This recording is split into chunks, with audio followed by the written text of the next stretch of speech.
बिस्मिल्लाहिर्रहमानिर्रहीम। नाज़रीन अस्सलाम वालेकुम। आप देख रहे हैं CNN उर्दू में। नाज़रीन आज हम बात करेंगे ईरान की 4 सुर्ख लकीरें पाकिस्तान बड़ी डील करा रहा है या प्रोपेगेंडा है, इस पर बात करेंगे।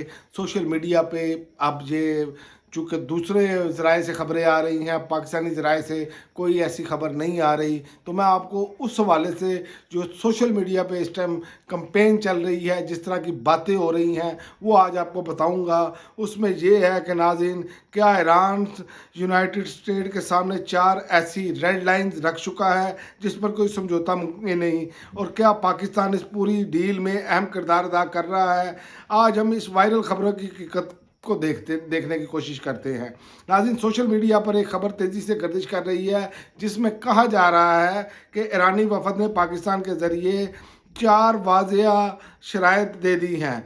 उसमें स्टेट ऑफ हरमज़ का मुकम्मल कंट्रोल, जंग के तावान की मुकम्मल अदायगी और $100 अरब से ज़ायद मुंजमद असासों की वापसी, और लेबनान, यमन और गज़ा में मुकम्मल जंग बंदी। अब सवाल ये है कि क्या वाकई इसमें कुछ हो रहा है या ये सिर्फ एक बड़ा बयानिया है। हकीकत क्या है नाज़रीन? अभी तक तो मुस्तनद जो आलमी मीडिया है या सरकारी ज़राए हैं, इसने इस बात की अभी तक तस्दीक नहीं की, लेकिन ईरान ने 4 शराइत बाज़ाब्ता तौर पर पेश की हैं। ये या पाकिस्तान की ऐसी बड़ी डील की मेज़बानी कर रहा है, ये दावा ज़्यादातर सोशल मीडिया पर रिपोर्ट्स में नज़र आ रहा है। तजिया इस पर मैं ये कर सकता हूँ कि हकीकत ये है कि ईरान हमले में, याद रखें कि असर व सूख रखता है खत्े में, और अमेरिका और ईरान के दरमियान कशीदगी एक हकीकत है, इसमें भी कोई दो राय नहीं है। इस सतह की खुफिया डील या अल्टीमेटम जो है वो बग़ैर किसी बड़े आलमी मीडिया की कवरेज होने के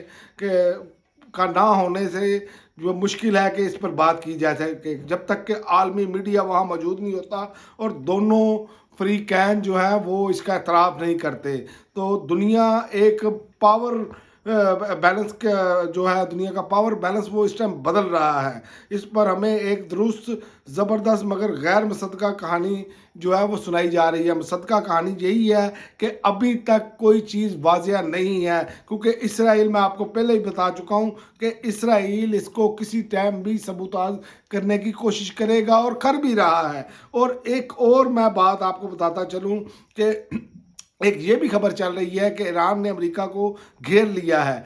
अब इस पर बात करते हैं कि क्या ये वाकई ईरान ने घेर लिया है, लेकिन उस पर ये कहा जा रहा है कि ईरान ने हर तरफ से जो है वो चारों शाने चित किया हुआ है, अमेरिका बेबस है, लेकिन ऐसी भी कोई बात नज़र नहीं आ रही। उसकी वजह है कि अमेरिका की तरफ से भी वैसे ही जारहाना रवैया अपनाया गया है। इसलिए अभी तक सोशल मीडिया पर तो ये दावे आ रहे हैं कि कुछ कह रहे हैं जी फोक्स न्यूज़ ने ये बात की है, कुछ कह रहे हैं कि फलां मीडिया ने बात की है, लेकिन ऐसा नज़र नहीं आ रहा। सबसे चौंकाने आने वाली जो बातें हैं वो यही हैं कि जनाब कि इमरान खान अपना इसके हवाले से, जंग के हवाले से, कि ईरान जो है उसकी कड़ी शराइत है, इसमें कोई शक नहीं। ईरान की पहली 10 शराइत कड़ी शराइत है, लेकिन जब आप मुज़ाकरात की टेबल पर बैठते हैं तो कुछ ना कुछ ले दे होता है, कुछ फेस सेविंग दूसरे फ्रीक को भी दी जाती है। अब इस पर यही है कि क्या अमेरिका को फेस सेविंग मिलेगी, क्योंकि अमेरिका ने दूसरी तरफ ये खबरें मौजूद हैं, अमेरिका अपने फौजी धड़ाधड़ भेज रहा है, अपनी पूरी तैयारी के साथ बैठा है। ईरान भी मुकम्मल तैयार है। ईरान ने पहला मैसेज जो ईरानी वफद ने आते साथ दिया, वो जो शहीद बच्चियों की तस्वीरें उन्होंने अपने जहाज़ में सीटों पर लगाई थी, उन्होंने बताया कि हम ये भूले नहीं। तो इसलिए कब्ल वक्त होगा, कोई भी बातचीत जब तक फाइनल प्रेस कॉन्फ्रेंस नहीं होती, उससे पहले जितने रूमर्स हैं वही आप समझ लें, उससे पहले अभी तक कोई हकीकत सामने नहीं आई। अब तक के लिए नाज़रीन इतना ही। अगली वीडियो तक इजाज़त दें। अल्लाह हाफ़िज़।